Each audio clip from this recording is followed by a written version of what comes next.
Hey, what's up? Sean Fruin here with another Lean Revit. This one's the most exciting for me so far. It's an intro on parametric design.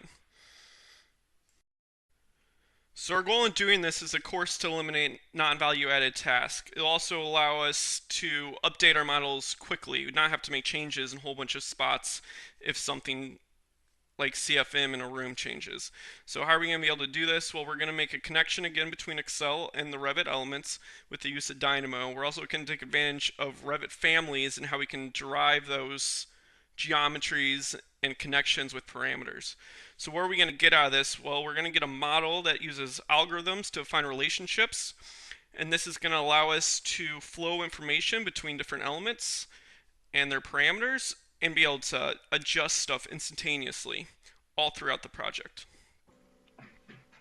So when we left off last time, we kind of set up our air balance table, and it was left to zone the building. So that's what I've done here, the whole building zone. As you can see, no defaults. There are defaults in our Excel file, and we'll fill that in a second. So first I want to point out this mechanical equipment.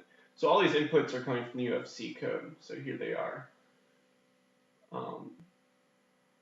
So let's fill this out. So for an isolation room, you expect some type of pressure control.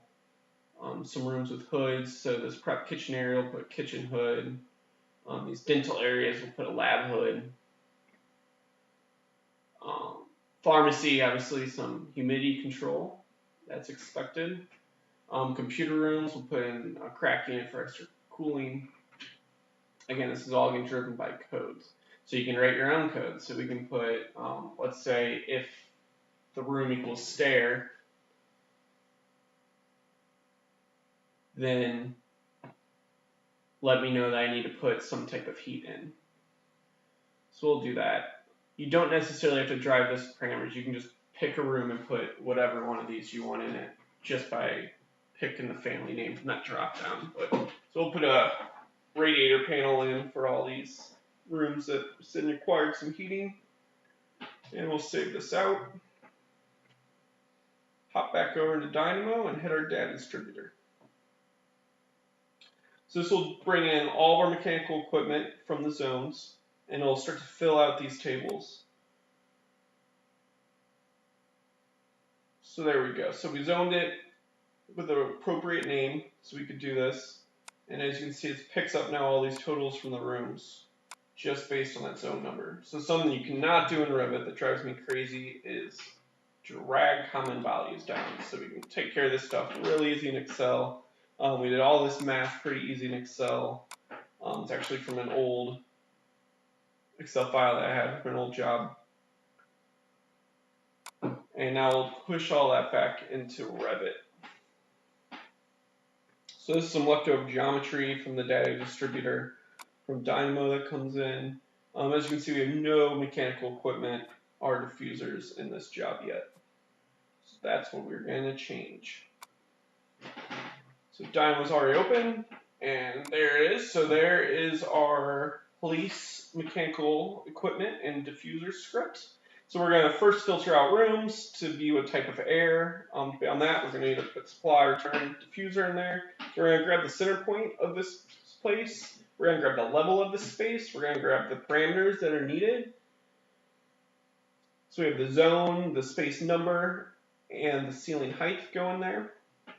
Now up here, we're going to sort everything by mechanical equipment. So we filled in these parameters with data distributor and the zones in Revit. And we'll kind of do the same thing here, except now we're going to find the average point. And for the exhaust fan, we'll put the average point, but put it on the roof level. So that's our roof right there. There's our family. There's parameters that we want to fill out. Same for the VAV boxes, except we're going to add a stat, and it won't go to the roof. So it'll have a 10-foot offset and a 4-foot offset for the stat. But again, I'll put it in that average spot.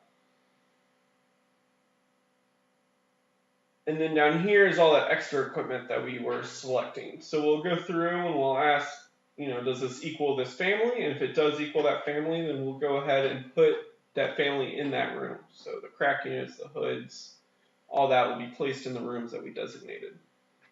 Of course, with all the parameters in there labeled nicely. So let's let this run.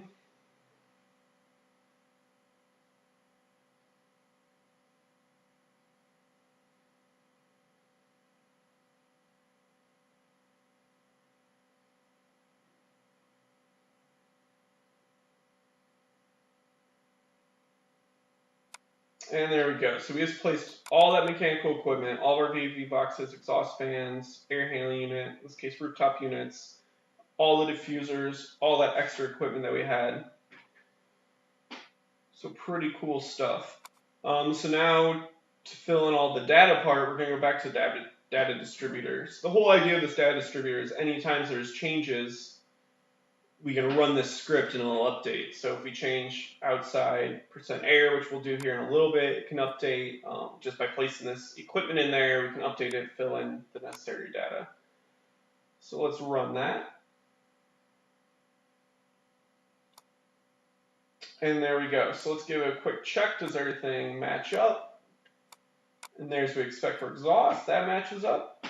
Check return. And sure enough, that matches up. And finally, check supply. These are diffusers, and those match up. So let's take a look at kind of where I put all this geometry in the building. Here's our 3D view, isometrics. Let's go into our 2D. As you can see, there's some hoods. There's those radiator panels that we were talking about, our crack units,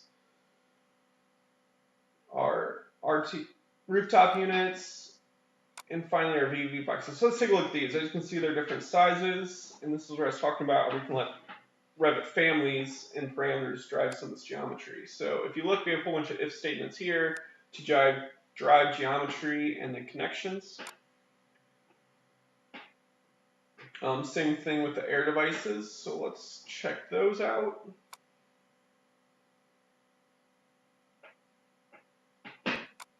So again, driving the connections, some geometry, even the mark number for this one. And so where these values are coming from, let's show you that. So yeah, so all this is coming from this table, this chart right here. This was put together from senior engineers that I worked with. You know, they were trying true to this, so I thought, why not just build this into the thing? That way we can update and have these different pieces of equipment change size based on the CFM and not have to adjust all the time.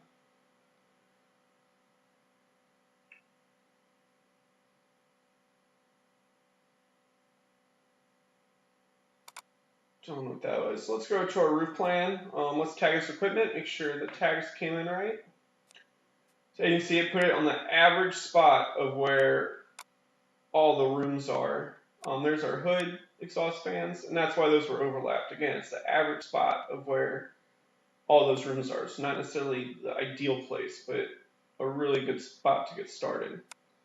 For all this stuff, we put it in the center of the room. I'm going to go in more detail later. Tag all this. Go into more detail later about how we can start strategically running algorithms and kind of parametric design to even get a better layout. So put you know, as many supplies as you need in big rooms, drive it with parameters. Put, for example, the crack unit on the wall, something like that. Maybe supplies with a window, returns with the door, thermostats, as you can see there in the middle. So we'll put those actually by the door. So I'll be down the road. So let me clean this up a little bit.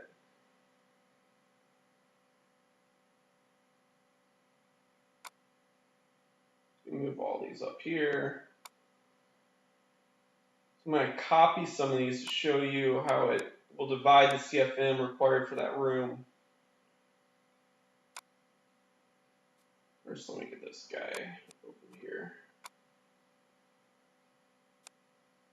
Alright, just put that to the wall. It's kind of bothering me.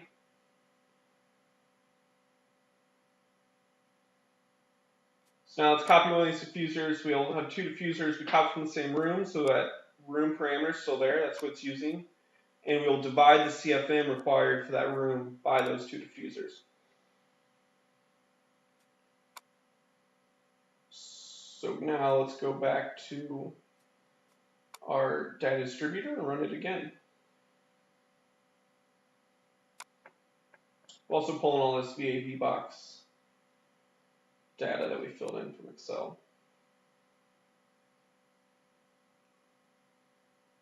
Let it go.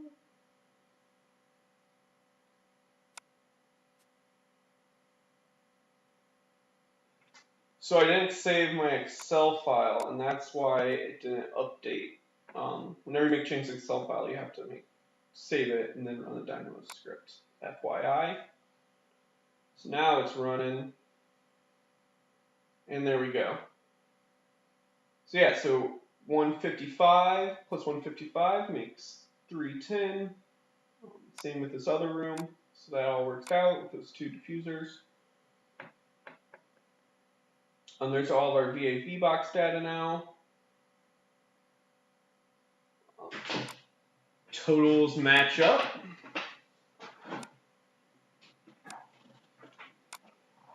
So now let's throw a big wrench into everything. We're going to change the percent outside air. So now every number has changed. All of our CFM for our rooms, means all the diffusers, all the VAV boxes, all of our air handling units, all of our exhaust fans. But now, since we have a wonderful data distributor, we built this stuff so connected and parametrically, we can just hit run and it'll update.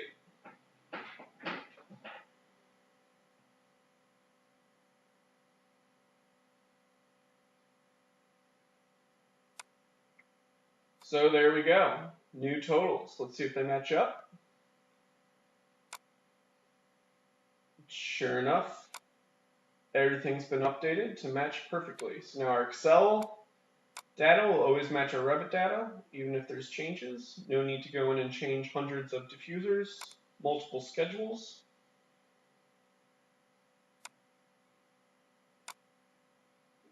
Diffusers look like they're matching up nicely.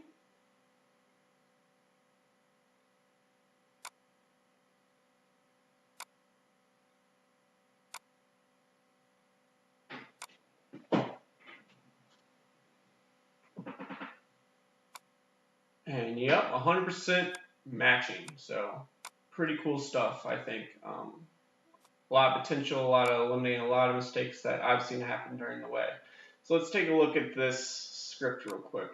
So you can see these are all of our parameters. Oh, I had two errors here, so let me fix this real quick. That's why I just pulled in the diameter for the, where is it? Right there, rather than the manufacturer model number. But as you can see, it was a pretty big mistake. That's the nice thing about this, is a lot of times mistakes you'll see because they're so big. So there's our exhaust fans, matches there. Again, we changed every number out of hundreds of diffusers and mechanical equipment. So how do we do it? So here's all this data comes from Excel, and it's pushed right into the mechanical equipment. So here for the diffuser is a little bit different. We're going to filter it by the spaces again, by the air type. And then we're going to check to see, we're going to ask what spaces equal what diffusers, and we're going to group them like that. So then we'll do a count, and then we'll divide the CFM, we'll repeat items in our list that we need to go multiple times, and that's how we keep it all straight. I'll go into more detail. Like I said, I want to get a big picture done, all this stuff. Hope to get you guys excited and go into more detail later. Break it down a little bit. It's a lot to take in at first, but I hope you guys are enjoying it. I hope you guys are enjoying this one. See the potential. There's a lot more exciting stuff to come. So thank you, and see you later.